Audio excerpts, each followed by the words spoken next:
काफी वायरल भी हुआ। आपने भी सुना होगा कि बतौर गृह मंत्री जब मैं जाता था तो मुझे कितना डर लगता था। और लोग जो हैं, हमारे पैनलिस्ट ने भी जिक्र किया कि ये पहला चुनाव है जहां किसी तरीके के बॉयकॉट का कोई कॉल नहीं है। जमात जैसे संगठन भी जो है वो उम्मीदवारों का मैं भी तो यही समर्थन कह कर रहा रहे हूं हैं, कि निर्दलीय ये उम्मीदवार उतार रहे हैं, तो इसका तो कम से कम स्वागत कीजिए आज। नहीं, तो मैं भी तो यही कह रहा हूं कि ये पहला चुनाव क्यों है? पिछले 10 साल में एक भी चुनाव क्यों नहीं हुआ? हम्म। आपने सिर्फ अपने मतलब के लिए चुनाव रोक दिए। 370 की जो आपने एक हवा बनाई, उसमें भी कुछ पैंच है। पूरा हम्म। 370 धारा तो हटी नहीं है। हम्म। तो झूठ का शासन चलाने के लिए 10 साल से आप बिना चुनाव के कश्मीर पर अपना राज जबरदस्ती लगाए हुए हैं। हम्म। और आज आप यहाँ पे आके ये बातें फैलाते हैं कि देखो भैया, कश्मीर में तो पहली बार, सब पहली बार हो रहा है। हम्म। कश्मीर के सेब के व्यापारियों के ट्रक रोक के इंपोर्टेड सेब भी देश में पहली बार फ्लोट किया गया है। हम्म। तो उस सब का जवाब जनता जरूर देगी। हम्म। हम अपने सभी हम अपने सभी साथियों के साथ कश्मीर में पूरी तरह हमेशा जनता के साथ हैं और हम्म। रहेंगे। ठीक और है। हमें विश्वास है कि कश्मीर की जनता बढ़ चढ़ के जरूर वोट देगी और ठीक है। न्याय होगा ठीक कश्मीर है। में। सुशील वकील, वरिष्ठ पत्रकार हमारे साथ जुड़ रहे हैं। सुशील साहब, आपने सुना यश श्रीवास्तव कह रहे हैं कि ये जो पूरी प्रक्रिया है ये जानबूझकर रोकी गई थी, लेकिन क्या ये सच्चाई नहीं है कि जिस तरीके से सुबह से जो तस्वीरें नजर आ रही हैं जम्मू कश्मीर से, और जिन सीटों पर मतदान है, विशेष तौर पर ये वो सीटें हैं जो कि आतंकवाद से कई वर्षों तक पीड़ित रही हैं। इन तमाम जगहों पर हमने वो मंजर भी देखा है जहां पर चुनावी प्रक्रिया में जो पोलिंग बूथ्स थे वो वीरान नजर आते थे, लेकिन अब इन तमाम जगहों पर इस तरीके से सुबह से लोगों की कतार जो है, ये क्या बदले कश्मीर की तस्वीर नहीं है?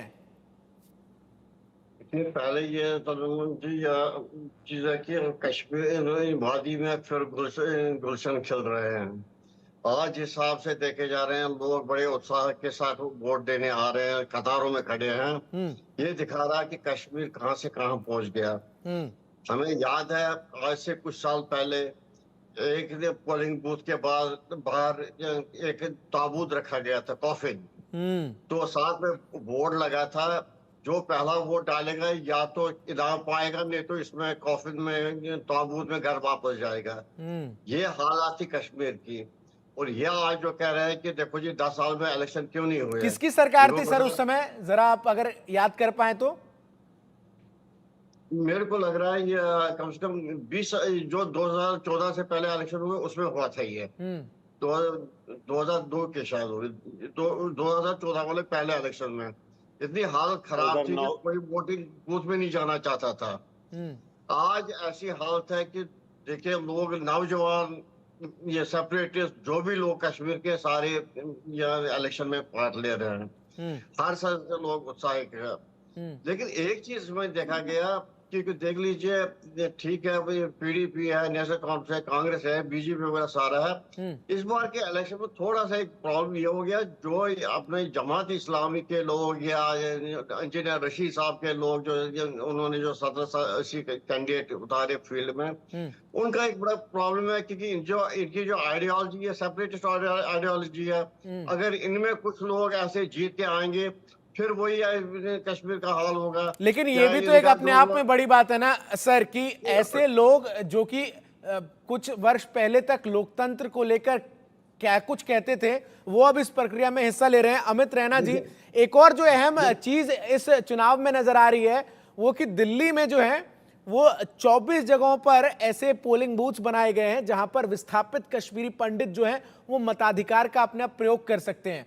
तो कश्मीर को तो मुख्य धारा से जोड़ने का काम जो किया गया है 10 साल में वो तो है ही है, लेकिन साथ ही हमें, एक मिनट में आ रहा हूं आपके पास सर। कहना चाहता हूं कि अगर ऐसे लोग जीत के आगे, जिनकी मेंटलिटी ये है कि जिन्होंने कश्मीरी पंडितों को वहां से भगा दिया, अगर वो लोग जैसे लोग आगे आएंगे, लेजिस्लेचर में आएंगे, पावर में आएंगे, उनकी तो वो ठीक है, वो जनता तय करेगी सर। ठीक है, ठीक है, बिल्कुल। इंजीनियर राशिद ने भी लोकसभा चुनाव जीता और उमर अब्दुल्ला को हरा के जीता, ये भी इंटरेस्टिंग फैक्ट है। अमित जी, मैं आपसे जो पूछ रहा था कि न केवल कश्मीर में लोकतंत्र की वापसी 10 साल बाद एक मजबूत तरीके से, बल्कि जो विस्थापित कश्मीरी पंडित हैं उन्हें भी इसका हिस्सा बनाने के लिए जो चुनाव आयोग ने विशेष तौर पर कदम उठाया है, ये कैसे आप देख रहे हैं? देखिए, ऐसा नहीं है कि पहली बार कश्मीरी पंडितों के लिए वोटिंग का प्रावधान जम्मू जी। कश्मीर के बाहर किया गया। दिल्ली में ये पहले भी होता रहता था, मगर इस सरकार ने और इस इलेक्शन कमीशन ने 2 कदम और आगे लिए हैं कि क्योंकि जो बुजुर्ग व्यक्ति थे, जो दूर रहते थे, उनके लिए हर बार रेजिडेंट कमिश्नर का ऑफिस जाना बड़ा मुश्किल हो जाता था। तो जहां जहां पे higher concentration of Kashmiri Pandit population Delhi में है, वहां वहां पे पोलिंग बूथ के अरेंजमेंट किए गए। तो एक सराहनीय कदम है। और इसके अलावा इस सरकार ने जो एक और कदम लिया है, क्योंकि कश्मीरी पंडित की जो पॉपुलेशन है बहुत ही मिनी स्कूल पॉपुलेशन है, एक एथनिक माइनॉरिटी है जम्मू कश्मीर की, तो इसलिए उनको पॉलिटिकल रिप्रेजेंटेशन नहीं मिल पाता था असेंबली में। उनके लिए असेंबली इलेक्शन जीतना थोड़ा मुश्किल हो जाता था। तो एक प्रावधान निकाला गया जिसमें 2 मेंबर डिस्प्लेस कम्युनिटी से नॉमिनेट किए जाएंगे एज एमएलए, और पाकिस्तान अधिकृत जम्मू कश्मीर से भी एक व्यक्ति को किया जाएगा। तो एम्पावरमेंट की बात निरंतर करी है सरकार ने। हम उसमें त्रुटियां निकाल सकते हैं, कई चीजों पर मैं भी असहमत हूं, मगर मैं ये बिल्कुल कहना गलत होगा कि सरकार ने प्रयास नहीं किया है। अच्छे प्रयास किए हैं। ठीक है, बिल्कुल बिल्कुल। अरविंद जी भी लगातार बने हुए हैं। अरविंद जी, जिस तरीके से 219 उम्मीदवार जब चुनावी मैदान में नजर आते हैं और सबसे कम जो है वो ब्रिजबेहरा की सीट पर 3 और सबसे ज्यादा पामपोर की सीट पर 14 उम्मीदवार जो हैं वो चुनावी मैदान में ताल ठोकते हैं। मतदाता सुबह से घरों से निकलकर जब वो वोटिंग के लिए पोलिंग बूथ पर नजर आते हैं, तो जब मुद्दों को लेकर बात उनसे की जाती है तो बड़ा क्लियर स्टैंड उनका मुद्दों को लेकर रहता है कि रोजगार जो है वो एक बड़ा मुद्दा है, इसके अलावा डेवलपमेंट जो है वो कोर इशू है जिसको लेकर मतदाता वोट कर रहे हैं। तो कहीं ना कहीं चुनावों की वापसी के साथ ही वोटर भी जो है वो काफी परिपक्व, वेल इन्फॉर्म्ड जो है वो इस चुनाव में नजर आ रहा है। देखिए, कैमरे पे जो लोग बोलते हैं और जो वोट देते हैं वो एक गैप रहता है, उस गैप को आप भूलिए मत। इंजीनियर राशिद का जीतना मेरे ख्याल किसी ने प्रेडिक्ट नहीं किया था, और इस बार भी इंजीनियर राशिद तो जिस किस्म का सपोर्ट दिख रहा है, जेल से छूट के गए हैं उसमें, और पुरानी स्थिति में फर्क दिख रहा है। तो लोग अपने हिसाब से वोट करेंगे, और यही डेमोक्रेसी की खूबसूरती है कि लोग जिसको जब जो प्रायोरिटी दिखाई दे वो करें। बेरोजगारी और ये अपना इशू है, लेकिन 370 भी एक बड़ा इशू है। उसको हटाने का और हटाने का पक्ष और तरीका दोनों। मैं ये समझूं सर, अरविंद सर, कि क्या ये मैंडेट जो है ये साबित कर देगा कि 370 को लेकर जम्मू कश्मीर की आम आवाम जो है वो क्या सोचती है?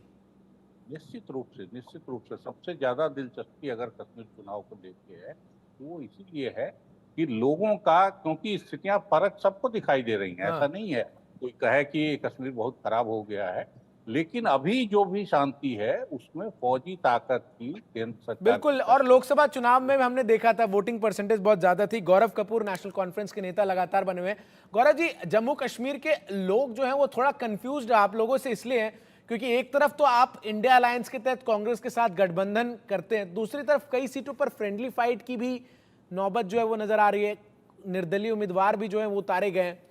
तो माजरा क्या है कि बाद में परिस्थितियां जो हैं वो अनुकूल नहीं नजर आई तो कुछ और भी संभव हो सकता है? गौरव जी, ठीक है, यही सवाल मैं यश श्रीवास्तव से पूछ लेता हूं। यश श्रीवास्तव जी, गठबंधन तो है लेकिन ये फ्रेंडली फाइट का क्या माजरा है? कंफ्यूजन तो ये है कि जिस कश्मीर में इंटरनेट शटडाउन करके लोगों को कम्युनिकेट करने से बंद कर दिया और भारत का कोई भी व्यक्ति उनसे मिल नहीं सकता था, उसी कश्मीर में 2 बार यूरोप से 25-25 सांसद बुला के टूर कराया गया, ये बताने के लिए कि देखिए सब कुछ हरा हरा है। जैसे यहाँ पे कुछ लोग बोलने में लगे हुए हैं कि नहीं भैया, इससे पहले तो कश्मीर में आग की खोज भी नहीं हुई थी, वो तो मोदी जी आ गए तो कश्मीर के लोगों को आग जलाना आ गया, नहीं तो बेचारे परेशान होते थे। उसी तरह कंफ्यूजन ये है कि आप अपनी नीतियों पर स्पष्ट नहीं हैं और आप चाहते हैं कि आपकी तारीफ हो। 370 के बारे में बहुत सारी लंबी डिबेट एक अलग से हो सकती है। कश्मीर के लोगों को यदि लेकिन क्या लोकसभा चुनाव में वोटिंग परसेंटेज जो कश्मीर से नजर आया वो आपको एक मैंडेट के तौर पर नहीं नजर आता? ये श्रीवास्तव कि लोग मुख्य धारा से जुड़ने को लेकर कितने इच्छुक थे? सुनिए, एक तो मुझे विजुअल्स नहीं दिख रहे हैं, तो मुझे मेरी बात प्लीज कहने दीजिए। तो आप यदि ये कहते हैं कि कश्मीर में वोटिंग परसेंटेज है, बहुत अच्छी बात है, होना भी चाहिए, और उसी के लिए हम लगातार आवाज उठाते रहे। और हमें ये भी याद है कि लोकसभा चुनाव के आसपास ही लद्दाख में बीजेपी के खिलाफ सड़क पे जनता उतरी हुई थी क्योंकि इनकी नीतियों से वो संतुष्ट नहीं है। साथ ही ये बात भी है कि इनकी बात सुनने वाला वहां पे कोई नहीं था। लोगों की। और आज आप ये चाहते हैं कि ये मान लिया जाए कि भैया जो कुछ हो रहा है पहली बार हो रहा है, तो ऐसा नहीं है। कश्मीर में हमेशा से वोटिंग हो रही है और कश्मीर की स्थिति को ठीक है, संभालने मैं के एक लिए छोटा जो सा रवैया रिएक्शन गौरव जी चाहिए। से इसी सवाल पर लेता हूं। गौरव जी, समय बहुत कम है, छोटा सा रिएक्शन दीजिए। जमहूरियत की वापसी के साथ ही कंफ्यूजन जम्मू कश्मीर की जनता में है कि भाई कांग्रेस के साथ गठबंधन तो है, लेकिन ये फ्रेंडली फाइट का क्या माजरा है कई सीटों पर?